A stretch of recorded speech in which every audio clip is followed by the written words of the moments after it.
প্রিয় বন্ধুরা, আমার মন বসে না শহরে, তাই তো এলাম সাগরে। সাগরের ঢেউটাকে আমি আপনাদের নিয়ে এলাম পার্কিট্টর সমুদ্র সৈকত। এক নান্দনিক সৌন্দর্য, প্রকৃতিগতভাবে প্রকৃতির অপরূপ বৈচিত্র্য, এই সৃষ্টি মহান আল্লাহর অপূর্ব। আপনার সমস্ত ক্লান্তি, সমস্ত হতাশাকে ঝেড়ে দিয়ে আপনি ঢেউয়ের সাথে নিজেকে মেলে ধরতে পারেন। প্রশান্ত মন নিয়ে আপনি যেতে পারেন বাড়ি ফিরে।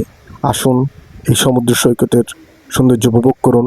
এটাকে উপভোগ করার জন্য আপনি পার্কিট্টর সমুদ্র সৈকতের ঠিক দক্ষিণে যেতে হবে, সিফাত আলী ঘাটের দিকে, যেদিকে এই অপূর্ব দৃশ্যগুলো ক্যামেরা ধারণ করা যায়। গাংচিলে নদীর ঢেউয়ের সাথে যে মিতালি, যে খেলা, অপূর্ব, মনকে করে দেবে শান্ত। উপভোগ করুন, দেখুন অপূর্ব এ সৃষ্টি।